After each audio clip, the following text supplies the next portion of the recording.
देख रहे हैं नेटवर्क 33 राजकुमार के साथ। तो चलिए बढ़ते हैं आज की कहानी की ओर। दोस्तों, साल 2000 की शुरुआत में ही मेरी बिल्डिंग में एक औरत की मौत हो गई, जिसके बाद वो परिवार वो कमरा खाली करके चला गया। कुछ दिनों के बाद उस कमरे में एक नया परिवार रहने को भी आया और अगले महीने में ही उस परिवार का भी एक सदस्य मर गया, जिसके फौरन बाद ही वो परिवार भी उस कमरे को खाली कर कर चले गए। पहले दो मौतों ने मेरा ध्यान इतना नहीं खींचा था, पर जब मौतों की संख्या 2 से बढ़कर कुछ महीनों में 7 हो गई तो मुझे एहसास हो गया कि बिल्डिंग के उस 3rd फ्लोर के कमरा नंबर C3 में कुछ तो गड़बड़ है। इसलिए मैं मकान मालिक होने के नाते कमरा नंबर C3 को किराए पर ना देने का फैसला कर लिया, ताकि किसी और की मौत ना हो। पर मुझे नहीं मालूम था कि मौतों की संख्या 7 पर ही नहीं रुकने वाली है। आगे जो मौत का नंगा नाच होने वाला था, उसकी तो ये सिर्फ शुरुआत भर थी। दरअसल अनुज, जो मेरे केशवपुरा के मकान का देखरेख करता था, उससे मैंने साफ कह दिया था कि वो 3rd फ्लोर का C3 कमरा किसी को भी भूल से किराए पर ना दे। पर जब वो महीने भर बाद पूरे मकान का किराया लेकर आया तो पता चला कि ज्यादा किराए के चक्कर में अनुज ने C3 कमरा फिर से किराए पर चढ़ा दिया है। इससे पहले मैं अनुज पर भड़कता कि अनुज ने कहा, भैया मैंने उन तीनों औरतों से कहा था कि इस कमरे में पहले ही 7 मौतें हो चुकी हैं, ये कमरा बड़ा ही मनुष्य है। पर वो तीनों बोली, हमें कोई फर्क नहीं पड़ता है, हमें यही कमरा चाहिए। तो फिर मैं क्या करता, मैंने भी वो कमरा उन्हें दे दिया। और वैसे भी उन तीनों में से अभी तक कोई मरा नहीं है, जबकि 1 महीना भी पूरा हो गया है। अनुज की सारी बात सुनने के बाद मैं भी हैरत में पड़ गया कि आखिर कौन थी ये 3 औरतें जो ये जानते हुए भी कि जिस कमरे में वो रहना चाहती है उसमें पहले ही 7 मौतें हो चुकी है, फिर भी उन्होंने वो ही कमरा ले लिया। पता नहीं क्यों मुझे ऐसा लग रहा था कि वो औरतें कुछ तो गड़बड़ करने वाली है। लिहाजा मैं अगले ही दिन उनसे मिलने पहुंचा और जैसे मैं मकान के 3रे मंजिल पर पहुंचा तो मुझे एकदम से ठंड लगने लगी। ठंड का एहसास इस कदर हो रहा था कि मेरे दांत कटकटाने लगे थे। इससे पहले मैं उस कमरे का दरवाजा खटखटाता कि मेरा उल्टी जैसा मन करने लगा, जिस वजह से मैं बिना उन औरतों से मिले ही वापस नीचे चला आया। नीचे आने के बाद मुझे थोड़ा ठीक तो लग रहा था, पर अब बड़ी ही थकान महसूस हो रही थी। फिर मैं किसी तरह उस वक्त वापस अपने घर लौट आया, जिसके कुछ दिनों तक मैं बीमार भी रहा।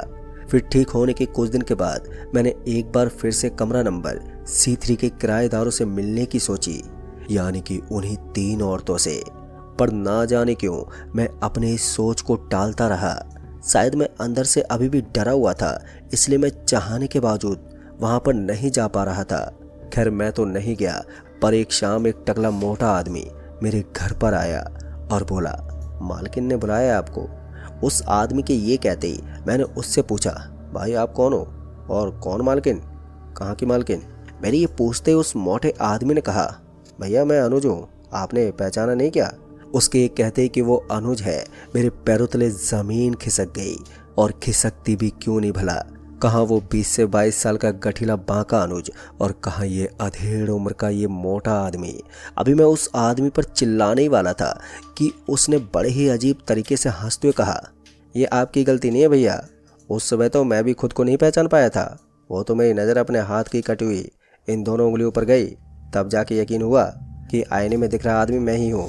फिर जैसे मेरी नज़र उसके कटे उन 2 उंगलियों पर गई तो मैं भी चौंक गया। दरअसल अनुज के दाहिने हाथ की 2 उंगलियां फैक्ट्री के मशीन में आ गई थी, जिस वजह से अनुज की 2 उंगलियां कट गई थी और इस आदमी की भी दाहिने हाथ की वही 2 उंगलियां गायब थी। पर मुझे अभी भी उस मोटे आदमी पर यकीन नहीं हो रहा था, जिस वजह से मैं उसे धमकाते हुए बोला, चुपचाप से यहाँ से चले जाओ, नहीं तो मैं पुलिस को बुला लूँगा। मेरे पुलिस के धमकी देते ही वो मोटा आदमी अपनी भौंह चढ़ाता हुआ बड़े ही गुस्से से बोला, पुलिस को बुला लो और ये भी बता देना कि 12 दिसंबर की रात तुमने क्या कांड किया था।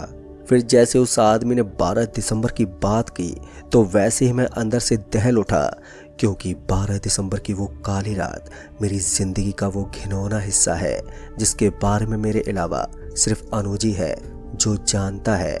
मेरे उड़े हुए चेहरे की रंगत को देखते हुए वो आदमी बोला, क्या हुआ, आप पुलिस को बुलाने का इरादा है क्या या फिर नहीं?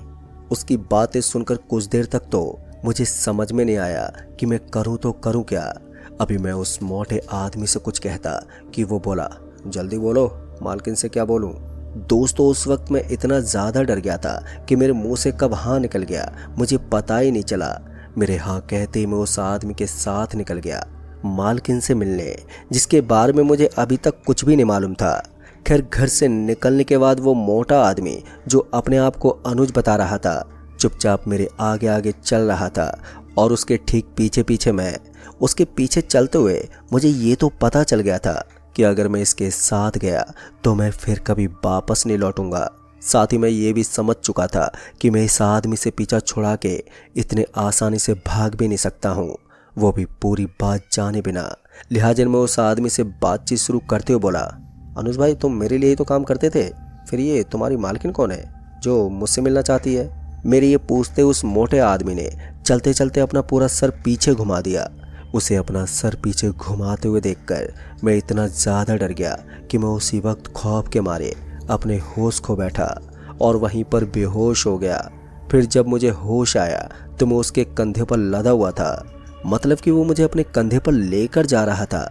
अभी मैंने अपनी आंखें ही खोली थी कि वो मोटा आदमी बोला, मालकिन से मिलते ही सब ठीक हो जाएगा, जैसे कि मुझे ठीक कर दिया उन्होंने, तुम डरो नहीं। खैर उस वक्त डर के मारे मेरे मुंह से कुछ भी नहीं निकला। फिर जब वो मुझे मेरे उस मकान पर लेकर पहुंचा जहां वो 3 औरतें रहती थी तो उसने मुझे अपने कंधे से नीचे उतारते बोला, जो ऊपर मालकिन है मिल लो उनसे जाकर। ये बोलकर वो वहीं मकान के मेन गेट पर बैठ गया। वहीं जब मैं बिल्डिंग के अंदर दाखिल हुआ तो अंदर गुप्त अंधेरा और एक अजीब सी धीमी आवाज़ सुनाई दे रही थी। तभी मुझे याद आया कि बिल्डिंग से बाहर जाने का एक रास्ता और है। ये याद आते मैं बिल्डिंग के उस दरवाजे से भागकर किसी तरह मैं हाईवे पर आ गया और सरपट भागता रहा जब तक कि मेरी सांस नहीं उखड़ने लगी। हालांकि मैं अब काफ़ी दूर आ गया था पर अभी भी डर बना हुआ था मेरे अंदर। सांस फूलने के कारण अब मैं बड़ी मुश्किल से चल पा रहा था। मैं यही सब सोच रहा था कि अब क्या करूं कि तभी पीछे से आवाज़ आई, कहाँ भाग रहे हो भैया, मालकिन को नाराज़ मत करो। दोस्तों वो आवाज़ कानों में पड़ते ही मेरा पूरा शरीर फिर से थरथराने लगा और देखते ही देखते मैं वहीं पर नीचे गिर पड़ा। फिर मुझे लगा कि अब मैं नहीं बच पाऊंगा, पर तभी एक गाड़ी मेरे बगल में आकर के रुकी और 2 लोग गाड़ी से नीचे उतरे और मुझे गाड़ी में डालकर अपने साथ लेकर वहां से निकल गए। उस गाड़ी में टोटल 3 लोग थे, 1 औरत और 2 मर्द। औरत जो गाड़ी चला रही थी और जो 2 मर्द थे वो दोनों मेरे साथ पीछे बैठे हुए थे। इससे पहले मैं उनका धन्यवाद कहता कि वो बोले, तुम क्या सूर्य ग्रहण के समय पैदा हुए थे? उस आदमी के इस सवाल से मैं चौंक गया और जवाब देते बोला, हाँ पर आपको कैसे मालूम? मेरी ये कहते वो आदमी बोला, तुम कुछ दिनों के लिए हमारे मंदिर में रहो, नहीं तो वो दायिकाएं तुम्हें छोड़ेंगी नहीं। वो तीनों काली ऊर्जा की मालकिन थी, पर हमारे गुरुजी ने अपनी शक्ति के बल पर उनकी शक्तियों को बांध दिया और जिसका तोड़ है वो युवक जो संपूर्ण सूर्य ग्रहण के वक्त पैदा हुआ हो, उसी की बली से ही वो अपनी खोई हुई शक्तियों को हासिल कर सकती है। अभी वो आदमी अपनी बात ही कर रहा था कि इसी बीच में बोला, मेरा एक जुड़वा भाई भी है पर अभी वो विदेश में है, उसे तो कोई खतरा नहीं है ना? मेरे ये कहते ही वो आदमी बोला, अभी तो नहीं पर आगे कुछ कह नहीं सकते। इन्हीं सब बातों के बीच गाड़ी एक जगह पर रुकी और फिर से मैं गाड़ी से नीचे उतरा तो सामने एक बड़ा सा मंदिर दिखा जहां और भी कई लोग मौजूद थे। मंदिर में दाखिल होते उस आदमी ने मुझे एक लड़के से मिलवाया और उसके साथ ही रहने को बोलकर वो तीनों चले गए। उस लड़के से बातचीत से पता चला कि उसके पीछे वो तीनों औरतें पड़ी हुई है, क्योंकि वो भी मेरी ही तरह संपूर्ण सूर्य ग्रहण के समय पैदा हुआ था।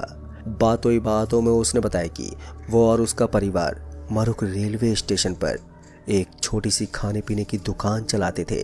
उसी दौरान मरुक रेलवे स्टेशन के करीब एक ट्रेन दुर्घटनाग्रस्त हो गई जिसमें काफ़ी लोग मारे गए और इस हादसे के महज कुछ महीनों के बाद फिर से उसी जगह एक और ट्रेन दुर्घटनाग्रस्त हुई और इस बार भी काफ़ी लोग मारे गए और ये सिलसिला करीबन 2 साल तक लगातार चलता रहा। खैर 2 साल के बाद ट्रेन हादसे तो नहीं हुए पर एक नई मुसीबत ने पैर पसार दिए। दरअसल मरुक रेलवे स्टेशन के आसपास 3 औरतें नजर आने लगी जो सिर्फ रातों को ही दिखती थी। शुरू में तो उन औरतों से कोई फर्क नहीं पड़ा, पर जब वो लोग मरने लगे जो उन औरतों से बात करते तो पूरा कस्बा ही डर गया और उस लड़के की मुलाकात भी बदकिस्मती से उन औरतों से एक रात हो गई। पर सही वक्त पर ये मंदिर वाले लोग वहां पर पहुंच गए और उस लड़के को बचा लिया, ठीक मेरी ही तरह। तब से ये लड़का यहीं पर है। खैर कुछ देर के बातचीत के बाद हम सब सो गए और जब सुबह जागे तो मंदिर में एक हवन चल रहा था। कुछ देर के बाद वो आदमी हमसे मिला और बोला, 7 दिन बाद तुम अपने घर जा सकते हो, क्योंकि 7 दिन के बाद वो तीनों औरतें 333 सालों के लिए शांत हो जाएंगी।